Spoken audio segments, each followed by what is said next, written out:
बड़ी अस्वस्थ लीला कर रहे हैं।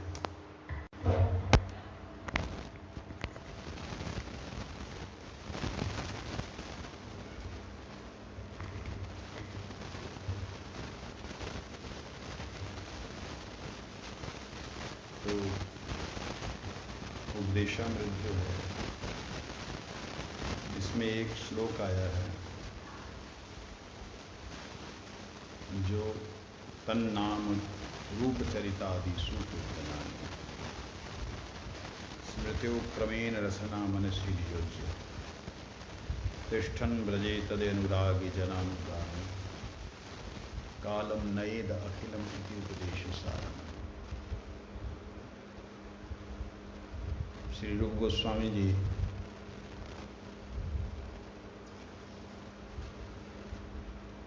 हम लोगों को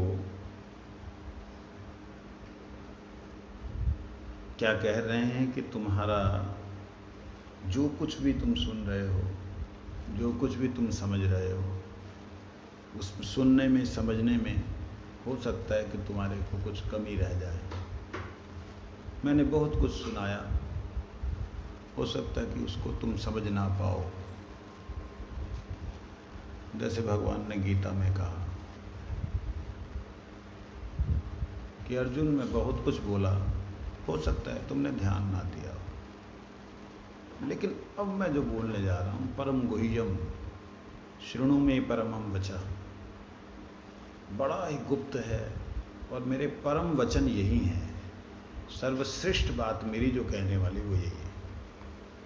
उपदेश भगवान ने गीता में लगभग 650 श्लोकों में दिए।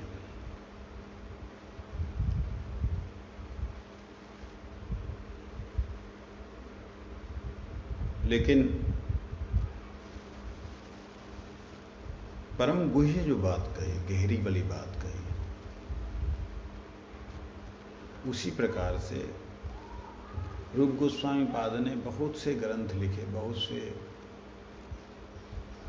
शासनोक्तियां लिखी हैं,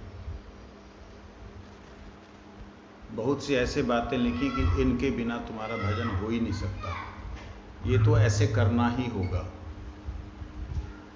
ये नहीं है तो भजन नहीं है, बहुत कुछ लिखा। लेकिन अंत में फिर उन्होंने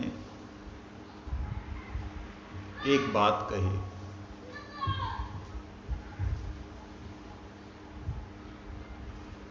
कि हो सकता है तुमने जो है ध्यान ना दिया,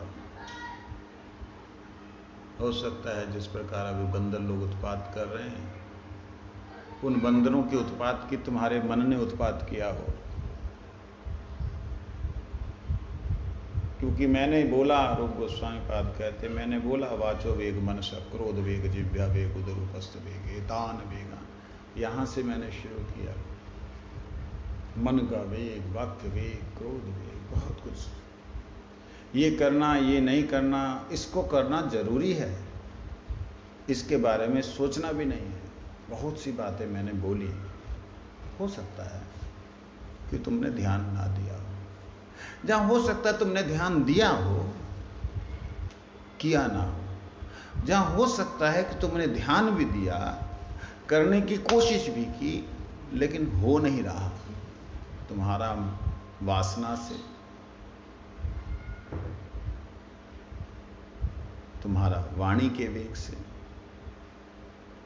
मन के वेग से, तुम हो सकता है कि तुम्हारा समर्थ ना हो पा रहा हो उसे कंट्रोल करने के लिए, हो सकता है। मैं जानता हूं, रूप गोस्वामी बात भी इतना सेटिस्फाइड होकर के, मैं जानता हूं कि जो मैंने इतना कुछ बोला, संभव है कि तुम समझ के करने की इच्छा से उसके ऊपर अनुकूल प्रतिकूल के बीच में फंसे हुए हो कि प्रतिकूल नहीं करना है मेरे को, लेकिन आ रहा है, अनुकूल ही करना है लेकिन कर नहीं पा रहे हो। अगर ऐसी परिस्थिति तुम्हारी है, तब भी मैं एक बात तुम्हें कह रहा हूं। क्या कह रहा हूं? इति उपदेश सारम, ये उपदेश का मेरे सार है। क्या सार? अब सार कोई चीज दे। अब आपको ना तो कोई पेड़ लगाना है, ना उसके लिए 5 साल तक वेट करनी है आम होगा, ना आपको उसके फूलों को बचाना है, ना उसके फलों को पकने तक देखना है, पकने के बाद में निकाल करके ना छिलके को अलग करना, ना गुठली को अलग करना। कहते मैं तुम्हें बिल्कुल टेट्रा पैक, एकदम ऐसा जिसकी पैकिंग ही नहीं है, ऐसा उपदेश सार दे रहा हूं। सार ही है ये। इसमें से एक भी वस्तु त्याज्य नहीं है। पहले जो तुमने किया नहीं हुआ, या छोड़ दिया, या नहीं कर पा रहे हो, कहते उसे छोड़ भी दो अगर, तो इसमें से एक भी चीज छोड़ने के लिए नहीं। अगर इसे करोगे तो सब कुछ हो जाएगा। क्या? तन नाम रूप चरितादि, उनका नाम, उनका रूप और रूप के गुण। नाम रूप गुण हम लोग ऐसे ही सुनते आए हैं। नाम के बाद गुण नहीं आया, क्यों? नाम के बाद तो गुण आने चाहिए, गुण प्रकाशित होने चाहिए। कहते गुण तब प्रकाशित होते हैं जब व्यक्ति उसको चख लेता है, जब देख लेता है। सुनना अलग बात है, सुनना तो सुन लिया बहुत। नाम की प्रथम उपलब्धि भगवत स्वरूप है। ऐसे कैसे जी? नाम निष्ठा होगी, रुचि होगी, आसक्ति होगी, भाव, कहते ये सबके बाद, ये तो क्रम की बातें हैं। ये बातें जो कह रहे हैं,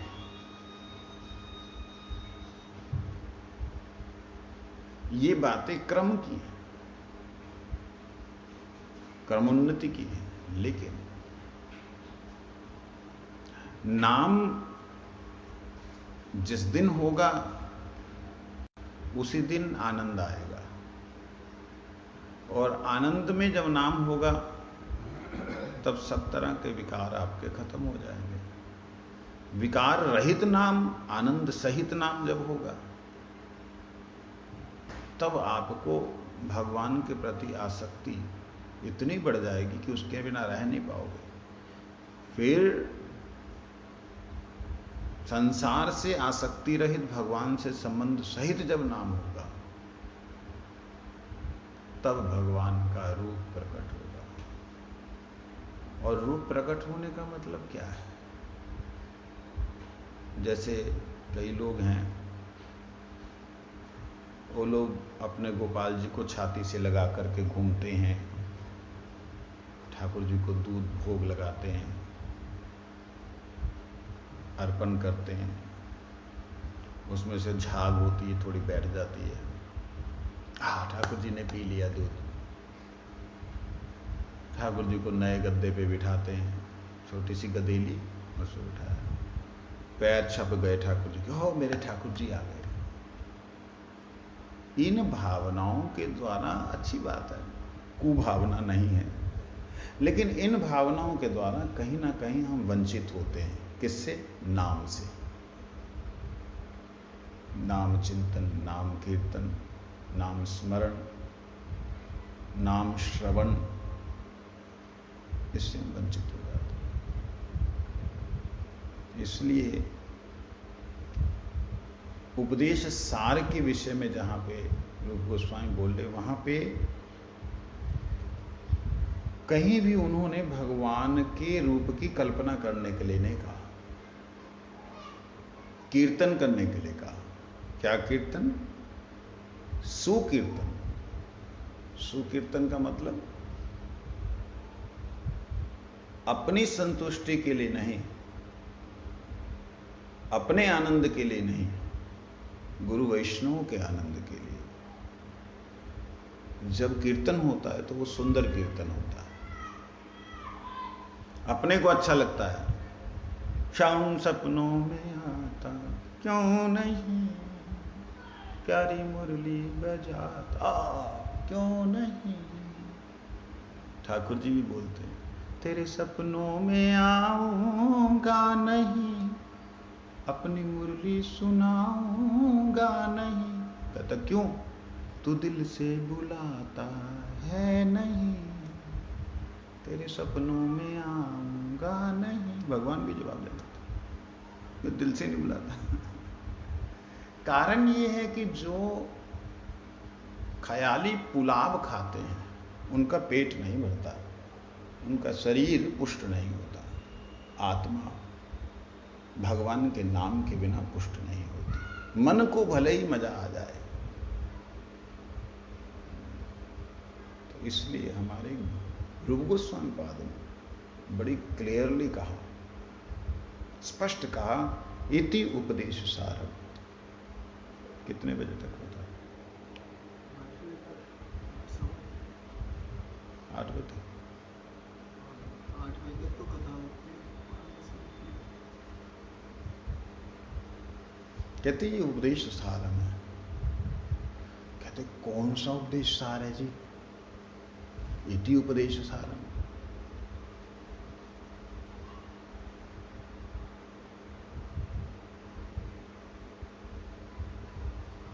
अखिलम,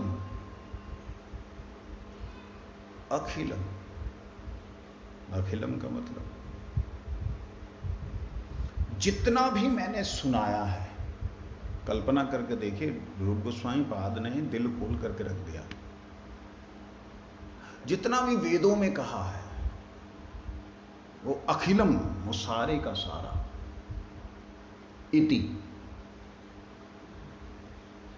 सारे का सारा उपदेश यहां पे आके इति हो जाए।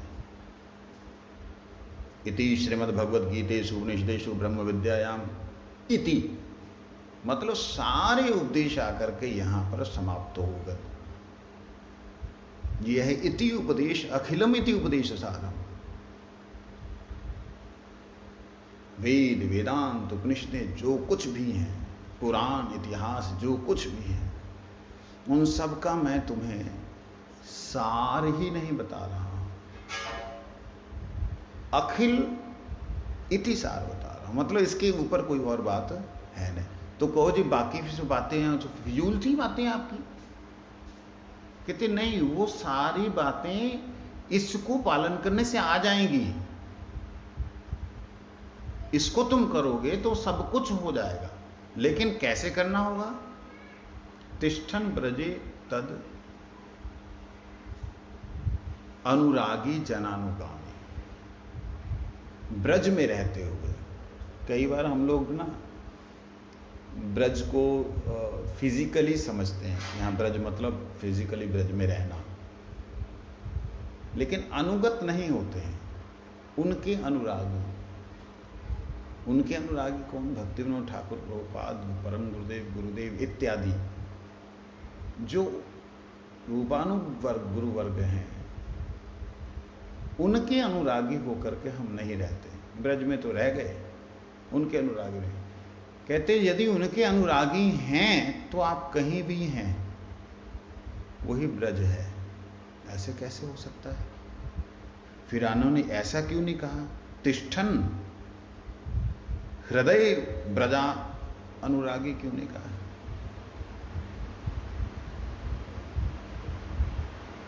कि आप जो है ब्रज अनुरागी हो, हृदय रूपी ब्रज के अनुरागी हो, मन रूपी ब्रज के अनुरागी हो। ये क्यों नहीं बोला? जैसे प्रभुपाद जी ने बोला ना, मोर मौन मौनना है, मोर मन वृंदावन। किसी ने इसको श्री राधा जी के लिए बोल दिया कि राधा जी बोलती मेरा मन वृंदावन। मैंने कहा अरे बाबा, ये राधा जी का वचन नहीं है, ये महाप्रभु का वचन है। राधा रानी तो वृंदावन अधीश्वरी है, वृंदावन को छोड़ के तो है ही नहीं राधा रानी। वो जहां है पूरा वृंदावन वहां है। कृष्ण यहां से गए द्वारिका, तब कृष्ण वहां कहते हैं कि तुम उनसे पूछते गोपियां आप कहां हो प्रभु, आपका हृदय यहां नहीं। कहते मेरा हृदय तो वृंदावन में है। वो उनका वचन है। लोग इसको राधा रानी से जोड़ देते हैं कि महाप्रभु का भाव राधा रानी का भाव। ना, ऐसा नहीं होता, सोचना पड़ता है। राधा रानी तो ब्रज को छोड़ करके जब कुरुक्षेत्र में जब मिलने के लिए गई, तब भी वहां बोलती है हे गोपीनाथ वृंदावन चलो। यहां अच्छा नहीं लग रहा। तो जो मोर मन मन नए मोर मन वृंदावनी, भक्ति सिद्धांत सरस्वती ठाकुर प्रभुपाद जी ने कहा कलकत्ता में रहते हुए, इसका मतलब उन्होंने ये नहीं कहा कि हम जैसे तुच्छ जीव भी ये बात बोल करके अपनी वंचना करें, ये नहीं कहा। जो यहां रह के संसार का चिंतन करता है वो व्यक्ति बाहर रह के बोले मेरा मन तो वृंदावन, ये क्या है जी? ये तो अपने आप को धोखा देना है। इन्होंने बड़े क्लियर शब्दों में ब्रजे, ब्रज में रहना। रघुनाथ दास गोस्वामी जब जगन्नाथपुरी में महाप्रभु चले गए तो उनको देखा शमशान घाट है, जगन्नाथपुरी शमशान घाट लगने लगा। अरे जगन्नाथ जी वहां पे हैं, रुके वो वहां रुके? बताइए रुके? नहीं, मेरा मन वृंदावन। रुके? क्यों आ गए सब छोड़ छाड़ के? क्यों हमारे क्षण गोस्वामी ने यही भजन किया? क्यों हमारे भक्ति विनोद ठाकुर प्रभुपाद इत्यादि ने अंतिम लीला में नित्य लीला प्रविष्ट हुए? क्यों वो रति मंजरी, कमल मणि मंजरी, नयनमणि मंजरी हुए? क्यों नहीं महाप्रभु की लीला में वो कोई मृदंग वादक या कोई और कुछ लीला करने वाले हुए? क्यों? विचार करने वाली बात है ना। उनके नित्य स्वरूप के बारे में, महाप्रभु के पार्षदों के नित्य स्वरूप के बारे में क्यों कहा जाता है? इसलिए ब्रज की महिमा बिल्कुल अलग है। इसको हम लोग यदा कदा ना ले लें, साधारण ना लें। ब्रज में रहने से क्या फायदा है? ब्रज की महिमा का क्या फायदा है? ब्रजे क्यों कहा? कहते जहां पे ब्रह्म, ब्रह्म मतलब भगवान की शक्ति, भगवान का मूल शक्ति स्रोत ब्रह्म, ब्रह्म जहां पे रज के रूप में परिणित है उसे ब्रज कहते हैं। ब्रज शब्द का अर्थ जो है वो ये है ब्रह्म रजा। ब्रह्म जहां रज के रूप में है उसे ब्रह्म रज ब्रज कहते हैं। ठीक? ब्रह्म जहां द्रवीभूत हो जाए उसे ब्रह्म द्रव कहते हैं। ब्रह्म द्रव कौन सा है? ब्रह्म द्रव है गंगा, यमुना, सरस्वती, नर्मदा, सिंधु, कावेरी, सप्त नदियां, ये ब्रह्म द्रव कहलाती। इनमें से विशेष महत्व है गंगा जी का। अब बात समझने वाली है। जब ब्रज कहा जा रहा है तो ब्रज के अंदर जो हम देख रहे हैं ये बिल्डिंगें, ये क्या ब्रह्मरज है? ये क्या चिन्मय ब्रह्म है? उसकी रज है? इसमें लोहा लोहा डाल के हम ना जाने क्या क्या कर रहे हैं, क्या क्या बना रहे हैं। इसे ब्रह्मरज कहा जा, इसे ब्रज कहा जी। इसके भीतर, इसकी तहों के अंदर, तहों में, जैसे ना सब्जी चलाते तो क्या होता है, ऊपर वाली नीचे चली जाती है, नीचे वाली ऊपर आ जाती है, ऐसे होता है। लेकिन यहां सब्जी चलाने की तरह नहीं चला। यहां जो ऊपर वाला था वो नीचे चला गया, और ऊपर फिर क्या आ गया? माया का आवरण। और माया के आवरण में हम लोग सोचते हैं ये इतना बड़ा आश्रम, यही है ब्रज। वास्तविकता में ये ब्रज तो है, इसके भीतर की मट्टी में जो सौंधी सुगंध है कई बार वो कृष्ण का अनुभव कराती है। ऐसा नहीं है कि नहीं है। अपने जीवन के अनुभव बहुत से आप लोगों को भी हुए होंगे, गुरु जी की कृपा से, उनके संग में सबको होते हैं। लेकिन अगर उन अनुभवों को बोला जाए तो एक तरह से घमंड होगा जब प्रतिष्ठा की लालसा आशा नजर आएगी। मगर एक बात कहने वाली है कि वास्तविकता में ये ब्रज चिन्मय है, ये ब्रज रज भी चिन्मय। अगर आप ब्रज में रह करके, धाम में रह करके, किसी भी तरह से रह करके, कष्ट में हो, सुख में हो, दुख में हो, कैसे भी रह करके उनके अनुरागी जनों का अनुगत करते हैं। किनके अनुरागी? श्री राधा रानी और कृष्ण अनुरागी, राधा कृष्ण अनुरागी, उनके अनुगत जनों का अनुगमन करते हैं। तब होगा क्या? बाहर भी आप कर रहे हैं उनका अनुगमन, लेकिन बाहर में, ब्रज के बाहर में क्या होता है? उस भूमि का एक प्रभाव होता है, भूमि का एक देवता होता है। भूमि का देवता जिस प्रकार होता है, ऐसे ही भूमि के अंदर असुर होता है। असुर का मतलब जो कुप्रवृत्तियां हैं बाहर, ब्रजमंडल के बाहर जो वहां की उस जगह की पृथ्वी की कुप्रवृत्तियां, वो और वहां के देवी देवता, वो उनका प्रभाव होता है। उसके बाद जब आप अपनी जगह पे रह रहे हैं, आश्रम में रह रहे हैं, जहां पे ठाकुर जी विराजमान है, उसको छोड़ के बाहर जाते हैं, जगह को छोड़ करके, तो वह ब्रज क्षेत्र से आप बाहर घूम रहे हैं। आपको माया का कहीं भी किसी भी समय में कैसा भी अटैक हो सकता है। ब्रज के अंदर रहने का क्या अभिप्राय है? लेकिन ब्रज में एक शर्त के साथ, तद अनुरागी जनानुगामी, ये शर्त के साथ। ब्रज में रहने से आप कहीं भी बाहर चले जाओ, यहां से मथुरा चले जाओ तो भी ब्रज ही है। एक ही भाषा है, बाबा सुनना रहो, देखना रहो, एक ही मिलेगी, व्यवहार भी एक जैसे मिलेगा। वहां भी ठाकुर जी, यहां भी ठाकुर जी, उधर भी ठाकुर जी, इधर भी ठाकुर जी, घर में भी ठाकुर जी, बाहर भी ठाकुर जी, घर में भी ब्रजवासी, बाहर भी ब्रजवासी।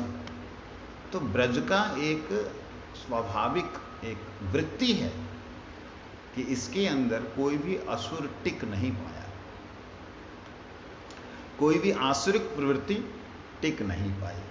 आए, बड़े आए, बहुत आए अपना वर्चस्व जमाने के लिए, लेकिन कोई टिक नहीं।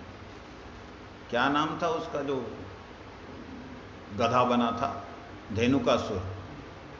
वो कहां था मालूम है? ब्रज में था, ब्रज में, बाहर से नहीं आया था वो। ब्रज में राजा कंस का एक बगीचा था, खिजूर का, ताल का, ताल पे ताल फल होता है ना, उसका बगीचा था। उस बगीचे की रखवाली करता था, मालिक बना हुआ था। तो ठाकुर जी ने उसको दिखलाया, यहां मालिक मैं ही हूं भाई। नहीं मान रहा, बलदेव जी ने कहा माना नहीं, ले पटक, खाओ भैया, तुम लोग ताल फल खाओ, खिजूर खाओ, पटका। मालिक यहां पे एक ही है, बहुत आएंगे कुछ समय के लिए, अपना वर्चस्व दिखलाएंगे, लेकिन कोई रहेगा नहीं। कौन है? कृष्ण। और उन कृष्ण के जनों के अनुरागी जन जो हैं, उनका अनुरागी, उनका अनुगत होकर के रहना। यहां शब्द बड़े सुंदर है, तद अनुरागी, जो उनके अनुरागी हैं, उन अनुरागियों के जो जन हैं, तद अनुरागी जन, इसका मतलब एक अर्थ हो जाता है उनके अनुरागी जन। लेकिन अगर आप तद अनुरागी को ले लें, तद अनुरागी का मतलब जो उनके साथ थे, उनके साथ हैं, रूप सनातन इत्यादि, उनके साथ थे, उनके साथ हैं। तद अनुरागी अगर उन्हें ले लें, तद अनुरागी जन, उन अनुरागियों के जो जन हैं, गुरुदेव इत्यादि, अनुगामी, उन अनुरागियों के जन जो हैं, उन जनों का अनुरागी बनना, अनुरागी बनना। और अनुरागी बनोगे तभी उनके अनुगमन करोगे। अनुराग का मतलब प्रेम, प्रेम का मतलब स्वतंत्र प्रेम है ना। अनुरागी का मतलब होता है अनुगत्य में राग, अनुगत्य में राग, प्रेम, अनुगत्य में प्रेम। ऐसे ही नहीं जो जैसे आया मन में, मैं तो आपका हूं, फलाना हूं ढिकाना, यही नहीं। इसलिए बोला तिष्ठन ब्रजे, ब्रज में रहो। क्या है? गुरुदेवी ब्रजवने, ब्रज भूमि वासी जने, शुद्ध भक्ते आर विप्रगणे, इष्ट मंत्र हरि नामे, जुगल भजन कामे, करो रति अपूर्व यतने, करो रति अपूर्व यतने। यही उपदेश का सार है। रूप गोस्वामी का ये जो अखिल उपदेशों में से ये इति उपदेश है, या यूं कहें ये समापन है। ले, उपदेशामृत के आगे भी तो श्लोक हैं, ये कैसे इति हो सकता है? कुछ लोग बड़े ज्यादा विद्वान हैं, उनको कुछ गलत शब्द नहीं बोलना चाहता। कहते हैं उपदेशामृत के अंदर कोई ऐसे थोड़ी है कि इतने ही श्लोक हैं, 11 श्लोक हैं, 8 को आप इति कर देंगे तो बाकी 3? कहते बाकी 3 तुम्हारे अधिकार के अंदर नहीं बच्चे अभी। और लोग, सबसे बड़ा दुर्भाग्य है कि लोग आखिर के 3 को ही लेते हैं, पहले 8 को लेते ही नहीं। ठाकुर जी की रास की बातें, इधर की बातें, उधर की बातें करते हैं। इसलिए यहां कहते हैं क्या करो? गुरुदेवे ब्रज बने, ब्रज भूमि वासी जने। 8 में विशेष रूप से प्रीति करो। 8 में, 8 तत्वों में, अष्ट तत्व। किस किस में? हाँ जी, किस किस में? किस किस में?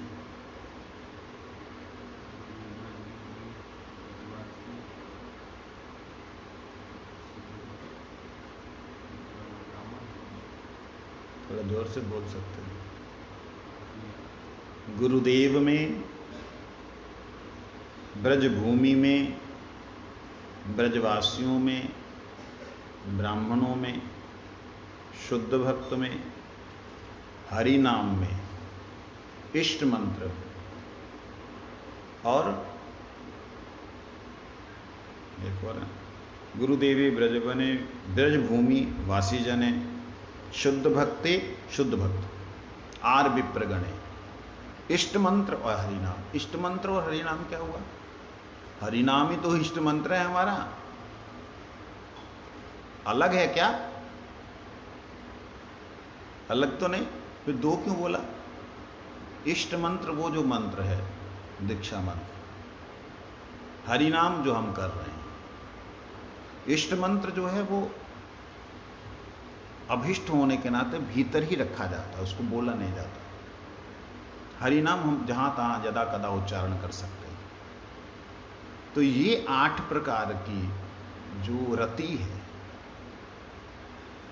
शब्द देखिए, करो रति अपूर्व यतने। अपूर्व यतन का मतलब क्या होता है? पूर्व में ऐसा प्रयास ना किया हो, पहले ऐसा जो प्रयास ना किया हो, ऐसा प्रयास करो। अब आप देखिए, रूप गोस्वामी पाद जो कह रहे हैं उसमें थोड़ा सा अंतर है। क्या अंतर है? रूप गोस्वामी ब्रज में रहते हुए, ब्रज में उनके अनुरागी जनों के अनुगत में चलते हुए उनके अनुगामी बन करके आपको भजन का उपदेश दे रहे हैं। क्या भजन का उपदेश दे रहे हैं? कि आपके मन को, आपकी रचना को, आपके क्रम को, शरीर को, क्रमेण का अर्थ क्रम भी होता है, एक के बाद एक, क्रमेण का अर्थ होता है शरीर को भी।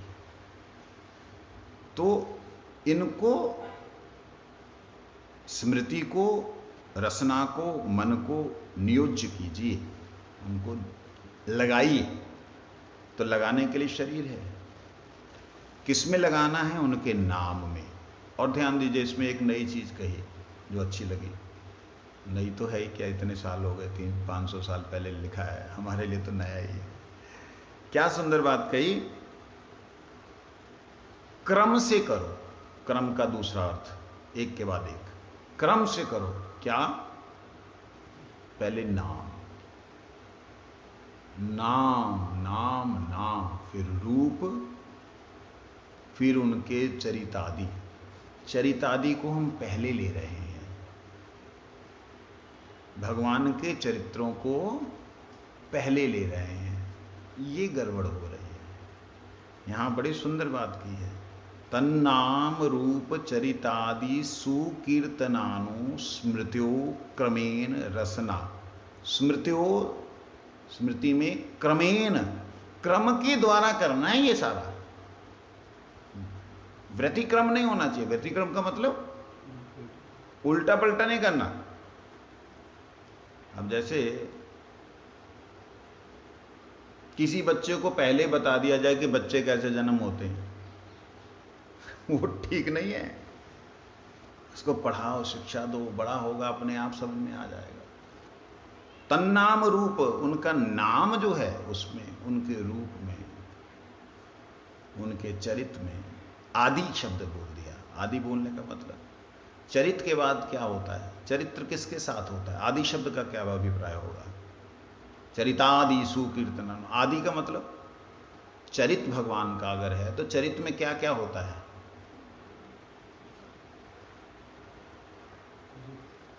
चरित्र, चरित्र क्या क्या होता है चरित्र के भीतर?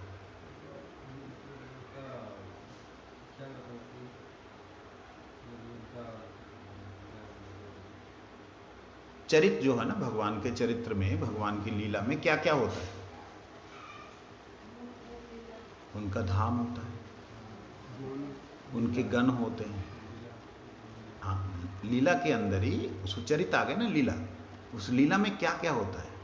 लीला में उनका धाम होता है, उनके भक्त होते हैं, भक्तों की रति होती है, भक्तों का आपस में संबंध होता है, भक्तों का भगवान से संबंध होता है, भगवान का भक्तों के साथ संबंध होता है। इनकी जो आपस में लीलाएं हैं, क्रियाएं हैं, उसको बोलते हैं चरित आदि।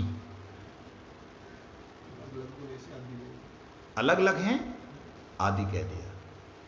इसी आदि को भक्ति विनोद ठाकुर जी ने उठाया। वो आदि क्या है? ऐसा नहीं है अलग है, जो भिन्न नजर आता, भिन्न। आदि क्या है वो उठा रहे। गुरुदेवे ब्रजवने, ब्रजभूमि, धाम आ गया, लीला स्थान। वासी जने, शुद्ध भक्ते, विप्रगणे, ये सारे का सारा कृष्ण चरितादि, रूप चरितादि, उनके रूप के साथ में उनका चरित्र उसमें आ गया। इनका सुकीर्तन करना है। सुकीर्तन का मतलब क्या? दुकीर्तन, दुष्कीर्तन भी होता है क्या? दुष्कीर्तन भी होता होगा इसका मतलब। कहते हैं हां, दुष्कीर्तन भी होता है। अपराध कर रहे महाराज जी, दुष्कीर्तन बोल दिया भगवान की लीलामृत को। हाँ जी, शिशुपाल ने किया था। भगवान की नानी ना, क्या नाम है, देवकी की मां ना, कंस की मां, दादी, उसने किया था। हाय हाय, देखो मेरा छोटा सा होता, इसको सवेरे सवेरे गाय चराने के लिए भेज देते थे। हाय हाय, देखो देखो, जो माधुर्य था उसकी भी निंदा। कीर्तन करना है, कीर्ति का वर्णन करना है। कीर्ति मतलब होता है क्रिया गया कर्म। कीर्ति का अर्थ है किया गया कर्म, या करने वाला कर्म, या किया जाएगा वो कर्म, कीर्ति। विशेष रूप से कीर्ति शब्द जो है वो पास्ट टेंस के लिए लगता है, भूतकाल के लिए लगता है। यश हो अपयश हो, यश तो दोनों में लगा है। इसमें कीर्ति बोलो। कीर्ति आती, उसमें दुष्कीर्ति लग जाता है। आखिर कीर्ति शब्द है, यहां पे मैं वही कहना चाह रहा हूं, यहां कीर्तन शब्द है तो उसके आगे सु लगाया उन्होंने। सु लगाने का ही मतलब है, कीर्तन मतलब खाली कीर्ति वर्णन नहीं, कीर्तन में भी जो है सु और दू लगता है। तो दुष्कीर्ति मतलब भगवान की कोई दुष्कृति है नहीं, नजर में दुष्कृति हो सकती है, इसलिए कभी उनके संग में नहीं करना, शिशुपाल इत्यादि असुरों के संग में, उनके संग में नहीं करना जो भगवान की स्वयं की दादी है। भाई उनकी दादी है जी, जय हो दे दो ना। भगवान के रिश्ते नातेदार होने पे भी सावधान रहना।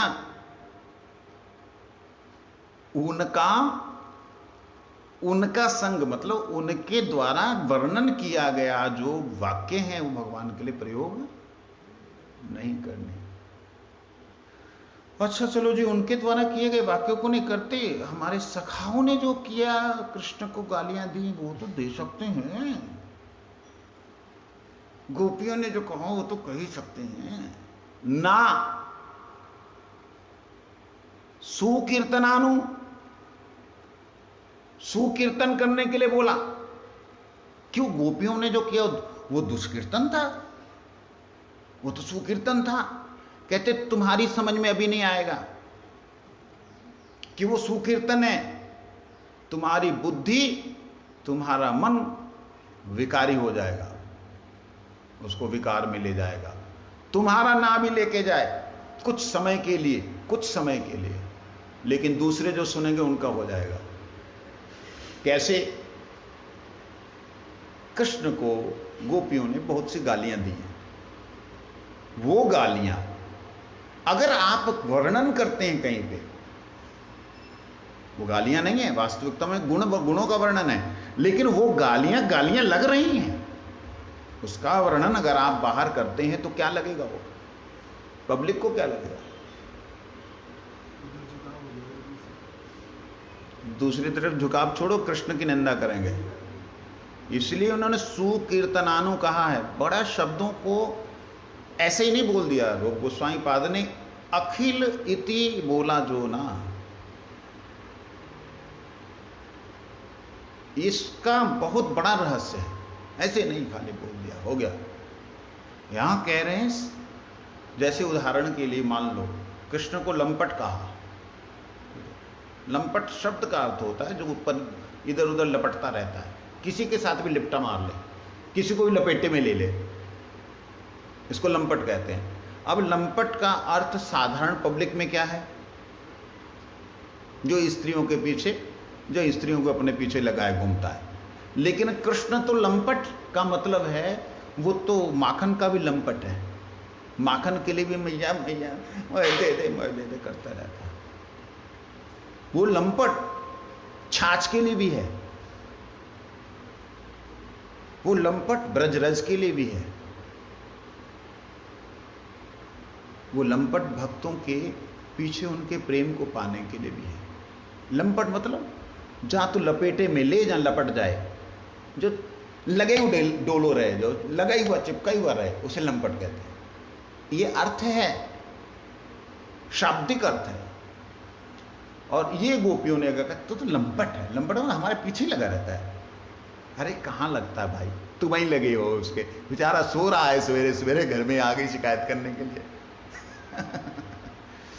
तो कहने का मतलब सुकीर्तनानु, उन कीर्तनों का आप उन कीर्ति का गायन करें, उस कीर्ति का गायन करें जिस कीर्ति से लोगों का मंगल हो।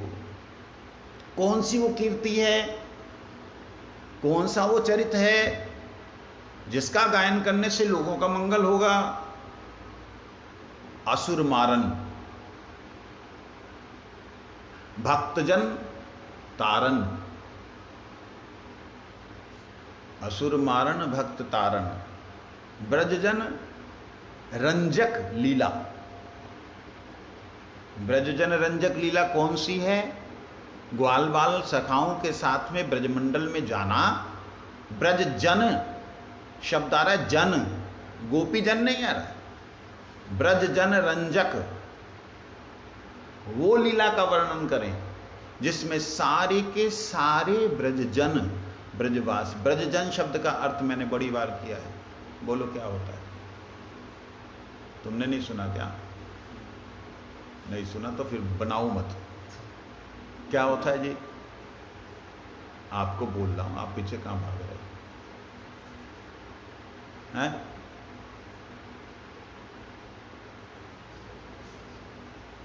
सुनाओ तो। ब्रज रज ने जिसको जना है, ब्रज वृंदावन की रज, ब्रह्मरज, ब्रज ने जिसको जन्म दिया है उसको ब्रज जन कहते हैं।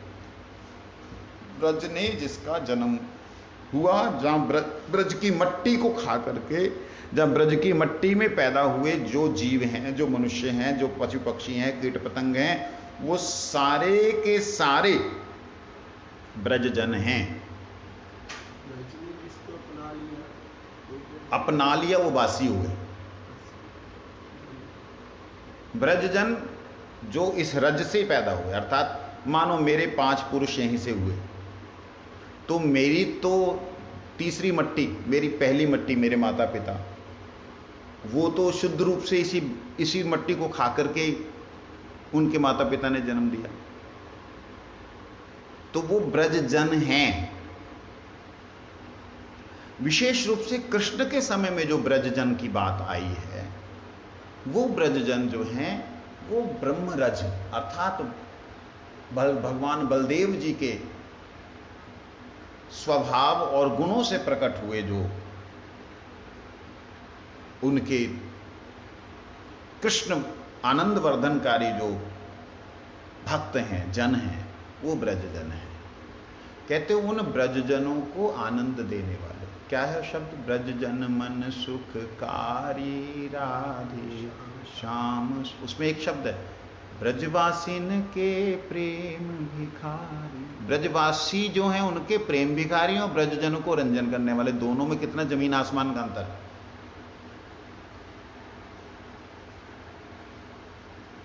ब्रजवासियों के प्रेम भिखारी क्यों है जी? क्योंकि वो खुद भिखारी बन गए। यहां पे आकर के वो भिखारी हो गए। अब मैं उनके सामने कुछ दाता बन नहीं सकता, मैं भी उनके प्रेम का भिखारी हो गया। ब्रजजन को आनंद दान देने वाले कैसे? कहते ब्रजजन मेरा कोई बाप है, कोई मेरा भैया है, कोई मोटे छोटो, कोई बड़ो, जैसे ही हो, अब वो सबरे मेरे जैसे ही हैं, तो उनको आनंद कर। ब्रजजन मन सुखकारी, उनके मन को आनंद देने वाला। तो कहते ऐसी लीला जो ब्रजजन को आनंद देने वाली लीला है, उस लीला को, उस चरित्र को। वैसे कीर्तन शब्द का अर्थ होता है कीर्ति वर्णन इति कीर्तन, कीर्ति का वर्णन। फिर चरित क्यों बोला? चरित का मतलब भी तो कीर्ति हुआ ना? नहीं, चरित का मतलब होता है पूरा चरित्र, पूरा जीवन, और जीवन में आई हुई पूरी घटनाएं, उसे चरित कहते हैं। चरित शब्द जब हम प्रयोग करते हैं तो चरित का मतलब पूरे जीवन का सार, जब पूरे जीवन में जो कुछ हुआ वो सारा कुछ, वो चरित है। लेकिन कीर्ति, कीर्तन का मतलब हो जाता है उसमें से जो कीर्ति है विशेष, उसका वर्णन। वो भी सु इसलिए क्योंकि ब्रज में कोई ऐसा जन ना हो जो कि आनंद ना ले रहा हो। अब बताइए, कृष्ण गैया चरा करके वापस आ रहे हैं, आते हुए गिरिराज जी की शिलाओं पे पड़ी हुई धूल, वो चिंता करती है, अरे कृष्ण जा रहे हैं, अरे हाँ कृष्ण जा रहे हैं, अब पता नहीं कल कब आएंगे कि नहीं, कहीं उधर ना चले जाएं, कहीं वहां ना चले। ये चिंतन करते हुए रज जो है रह नहीं पा रही, टिक नहीं पा रही। आज तो कोई हवा बयारू ना चल रही, इतने में गाय आई, गाय ने पूंछ मारी, वो उड़ी और उड़ करके वो कृष्ण की तरफ दौड़ी है धूल। जो कृष्ण की तरफ दौड़ी है, इतने ज्यादा दौड़ते हुए उसके अंदर प्रेम उत्पन्न हो रहा कि हाय, ये हम कृष्ण के साथ लगेंगे तो कहीं उनकी आंखों में लगेंगे तो उनके तकलीफ होगी। वो कृष्ण तक पहुंचते पहुंचते धुआं हो जाती है, मतलब धुएं की तरह बिल्कुल सॉफ्ट हो जाती है।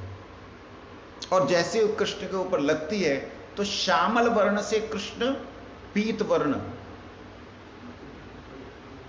इसलिए पांडु रंग बोलते हैं उनको, पांडु रंग। गायों के खुरों से उत्पन्न जो धूल है पीली पीली, वो धूल जो है धुएं, मतलब तो कण नहीं लगे, धूल।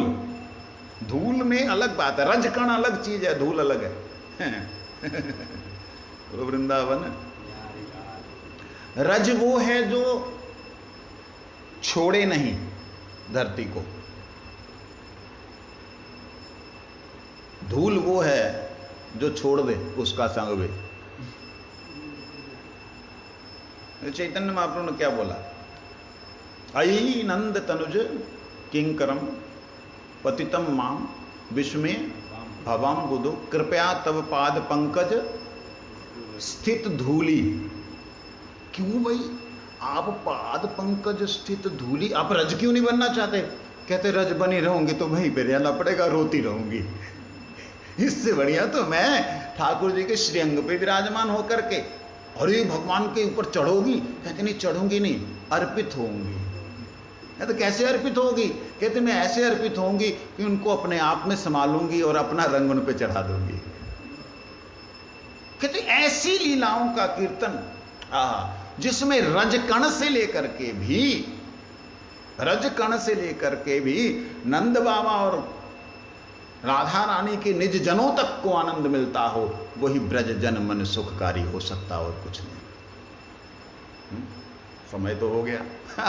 अभी तो ऐसे लग रहा आज शुरू हुआ अभी।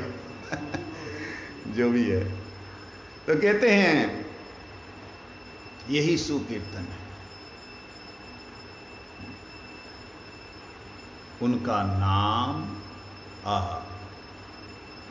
नाम के साथ रूप, रूप के साथ वैसे ही गुण, रूप के अनुसार गुण। ले ये जो भी होता है रूप के अनुसार गुण, ऐसे कैसे होता है जी? हाँ,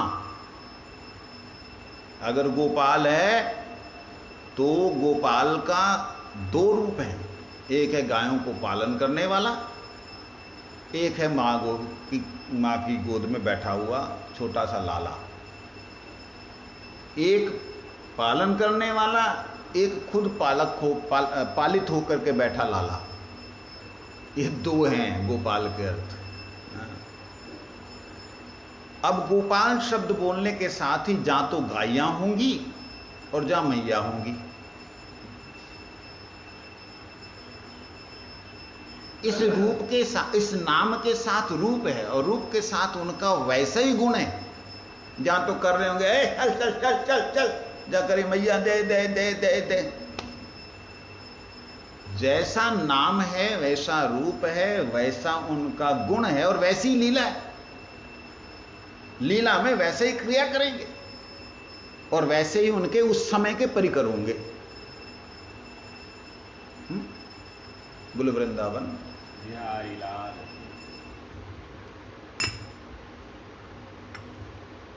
क्या होगा? हरिहर है।